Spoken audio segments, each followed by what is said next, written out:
Hi, this is Heather from the PR firm. In this video, I'm going to show you how to add audio tracks so that they display on your MP3 player associated with your new and recent release posts. So just like when I added images, I'm going to go into the Upload Insert function. And from there, I'm going to navigate to the files where they exist on my computer. In most cases, you're not going to be linking to a URL of an MP3 file. More than likely, what you're going to do is take your pre-mastered CD, import it into your computer, and then access the information in that file. So I'm going to go ahead and select Files. And my computer automatically stores any music files into my music library. So let's go ahead and look at Dean's. And then let's go into the Redeeming the Time. You'll see I have a couple different versions because Dean was experimenting with different ways that he wanted those named. And this is the most important thing that I want you to see. When I take a look at an MP3 file, you're going to see that it has a name.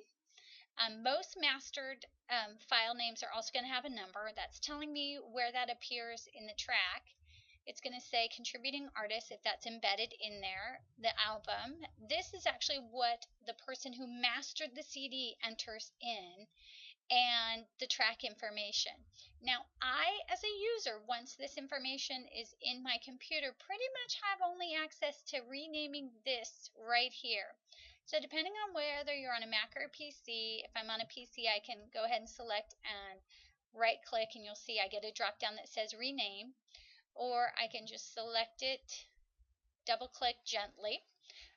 Otherwise, you might launch your MP3 player, that's the default, and then I can access the information. So when you're uploading audio tracks, I want you to quickly take a look at making sure this information is consistent.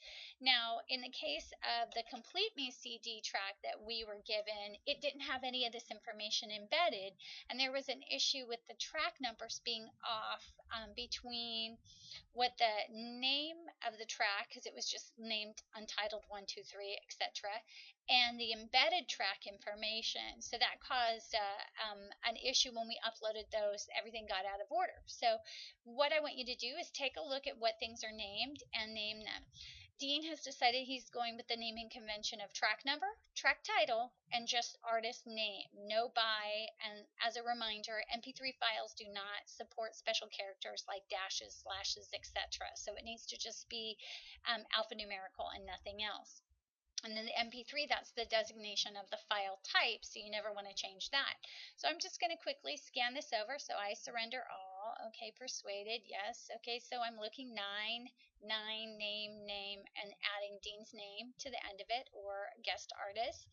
And after that, I want to then go and I want to add the tracks one at a time. And the reason why I'm suggesting that is it makes it a little bit easier for them to display in order, because if you have tracks over 10, it's then going to start to list them similar to an Excel spreadsheet where it'll say 1, 10 and skew the order, because those zeros get a little confusing for your computer. So the best thing to do is go ahead and select one track at a time.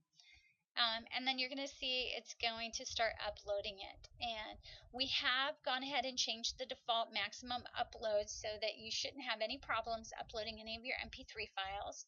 And once it's uploaded, you're going to see it's going to give me access to making any changes to how I want things referenced. But you'll see it'll say 100%.